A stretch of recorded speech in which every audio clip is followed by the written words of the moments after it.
Assalamualaikum warahmatullahi wabarakatuh. Kepada para sahabat yang ingin belajar tata bahasa Arab, mari kita bersama-sama belajar, terutama untuk tingkat pemula. Dalam bahasa Arab, yang pertama perlu dipelajari, yang perlu dimengerti yaitu tentang kalimah. Jadi bahasa Arab itu mulai dari huruf alif sampai ya tersusun menjadi kalimah dan menjadi ribuan bahkan jutaan kalimah. Itu secara garis besar kalimah yang jumlahnya banyak sekali itu terbagi menjadi 3. Yang pertama kalimah isim, yang kedua kalimah fi'il, yang ketiga kalimah huruf. Kalimah isim yaitu bisa dikatakan kata benda. Kalimah fi'il yaitu kata kerja. Adapun kalimah huruf yaitu selain keduanya, yaitu kalimah-kalimah yang seperti huruf-huruf yang tidak bisa menunjukkan arti dengan sempurna, tidak bisa dipahami. Itu biasanya hanya berupa 1 atau 2 huruf saja. Langsung saja untuk pertama, yaitu perlu diketahui bahwa kalimah itu yang pertama yaitu kalimah isim. Kalimah isim atau kata benda itu macamnya ada banyak. Yaitu yang pertama ada mudzakkar dan ada muannas. Apa itu mudzakkar? Mudzakkar yaitu kalimah isim atau kata benda yang menunjukkan arti laki-laki. Sedangkan muannas menunjukkan arti perempuan. Nah, itu. Selanjutnya mufrad, musanna atau tasniyah, jamak. Nah, mufrad itu sendiri yaitu kata benda yang menunjukkan arti 1. Nah, itu namanya mufrad. Adapun musanna atau tasniyah itu berarti 2. Sedangkan jamak yaitu minimal 3 atau 3 ke atas itu masuk pada kategori jamak. Sedangkan jamak sendiri yaitu ada 3, yaitu jamak mudzakkar salim, jamak muannas salim, dan jamak taksir. Jamak mudzakkar salim yaitu kata atau kata benda atau kata isim tadi itu yang menunjukkan laki-laki banyak, 3 ke atas. Adapun yang jamak muannas salim menunjukkan perempuan banyak, yaitu 3 ke atas. Adapun yang dinamakan jamak taksir yaitu kata yang menunjukkan arti banyak, akan tetapi kebiasaannya itu tidak menunjukkan jenis. Seperti misalkan ketika mufrad itu lafadznya, misalkan mufrad itu lafadz masjidun. Ketika jamak itu biasanya memakai jamak taksir, yaitu berubah menjadi masajidun. Seperti itu. Selanjutnya kalimah isim itu ada yang shahih akhir, ada yang ghairu shahih akhir. Yang shahih akhir yaitu kalimah isim yang akhirnya tidak berubah huruf ilat. Semisal seperti alif atau ya. Adapun yang ghairu shahih akhir yaitu kalimah isim yang akhirnya berubah huruf ilat. Yaitu misalkan alif atau ya. Nah, itu namanya isim ghairu shahih akhir. Nanti di video selanjutnya akan diterangkan mana itu, apa itu isim maksur, apa itu isim mangkus, apa itu isim mamdud. Ini masuk pada isim ghairu shahih akhir ini. Selanjutnya isim itu ada yang ada kalanya nakiroh, ada kalanya makrifat.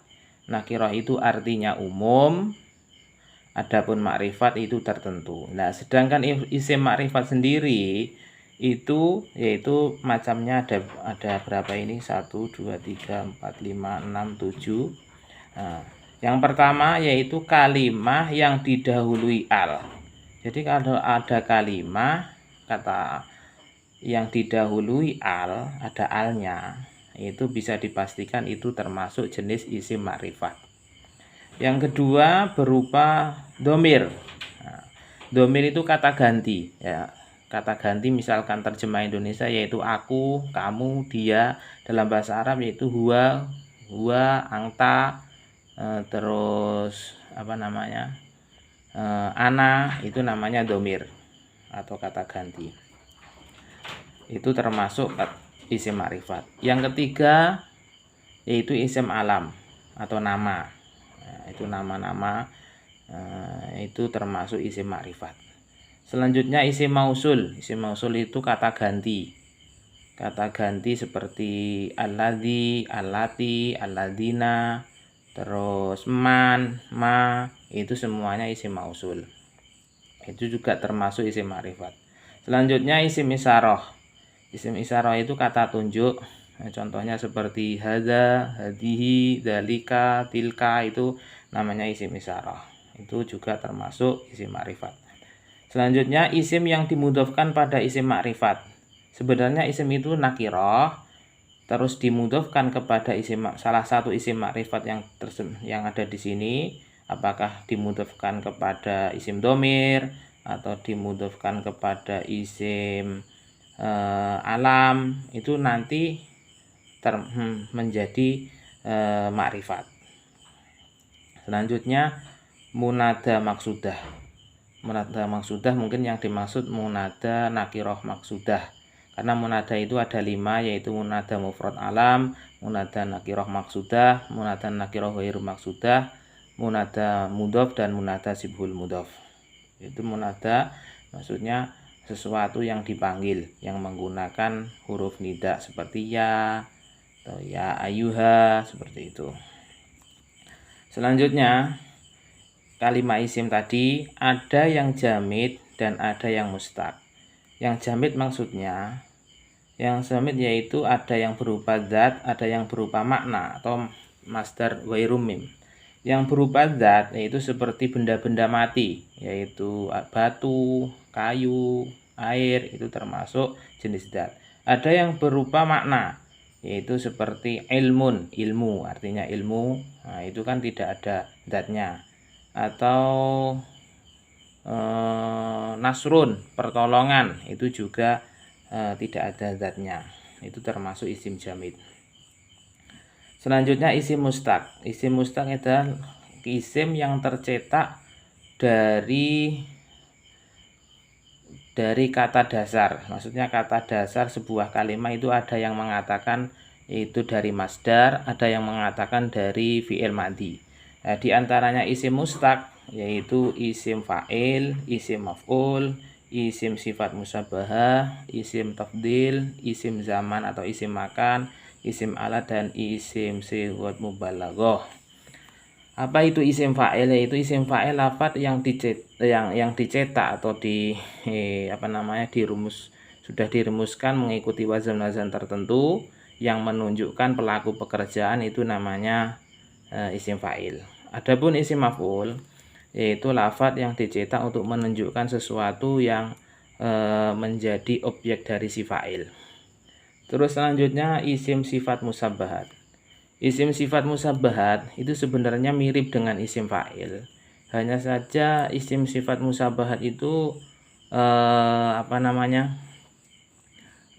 ada sifat yang melekat. Misalkan contohnya atsyanun misalnya.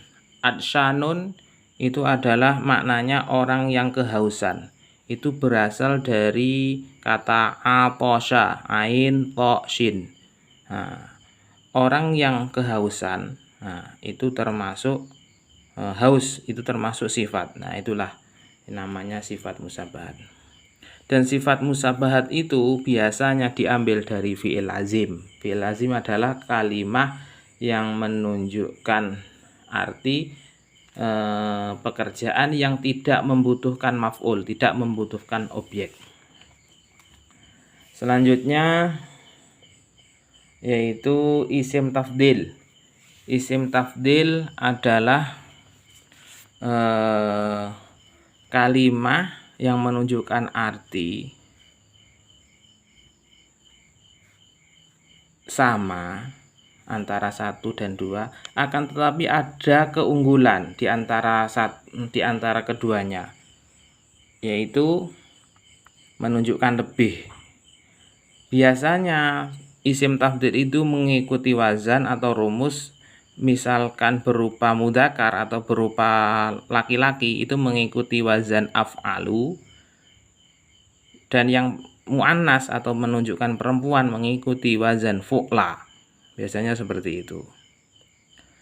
Adapun untuk yang lafadz yang berupa mudhoaf, misalkan mudhoaf itu hurufnya double atau hurufnya kembar, biasanya dipasang tasydid. Misalkan lafadz soha. Lafadz soha itu ketika ditafdilkan itu menjadi asohu, atau lafadz sadda, shin dal, dalnya ditasydid, syadda itu ketika ditafdilkan menjadi asyadda, ya seperti itu namanya isim tafdil. Selanjutnya isim zaman atau isim makan. Isim zaman berarti lafadz yang tercetak menunjukkan zamannya pekerjaan misalkan, atau tempatnya pekerjaan, misalkan seperti ini. Fataha itu artinya membuka. Nanti ada waktunya membuka, ada tempatnya membuka, ya. Lafadz yang dicetak menunjukkan arti seperti itu namanya isim zaman dan isim makan. Jadi yang isim zaman menunjukkan waktu, isim makan menunjukkan tempat. Adapun selanjutnya adalah isim alat. Isim alat adalah lafadz yang dicetak untuk menunjukkan alatnya sesuatu. Misalkan fataha itu artinya membuka. Berarti ketika dicetak menjadi isim alat itu menjadi alat pembuka. Nah, dalam bahasa Arab alat pembuka yaitu dengan lafadz atau wazan mif'alun, itu miftahun berarti. Jadi dari fataha diubah menjadi miftahun itu menunjukkan isim alat, artinya alat untuk membuka, berarti bisa diartikan kunci. Nah, alat untuk membuka. Selanjutnya isim sighat mubalaghah. Isim sighat mubalaghah ialah lafadz yang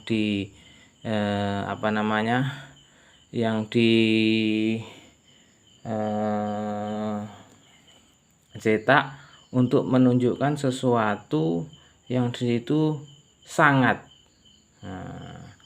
Sangat.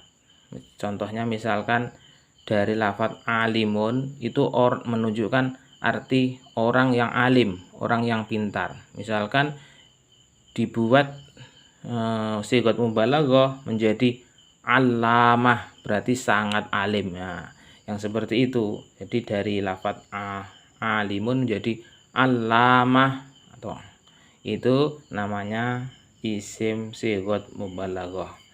Jadi dari ribuan bahkan jutaan kalimat isim itu pasti itu hanya berkutak pada kategori mudzakkar muannas, mufrad musanna dan seterusnya ini. Jadi untuk belajar bahasa Arab atau tata bahasa Arab, pertama yaitu perlu diketahui bahwa kalimat itu ada yang isim, ada yang fiil, ada yang huruf. Adapun kalimat-kalimat isim yaitu kita harus mempelajari tentang mudzakkar muannasnya, mufrad musanna atau tasniyah, jamak itu ada mudzakkar salim, ada muannas salim, jamak taksir dan seterusnya. Itu yang perlu diketahui oleh para pelajar pemula untuk mempelajari tata bahasa Arab. Mungkin hanya itu yang bisa kami sampaikan. Untuk selanjutnya kita akan membahas tentang masalah kalimah fi'il. Disambung pada pertemuan selanjutnya. Saya akhiri, wassalamualaikum warahmatullahi wabarakatuh.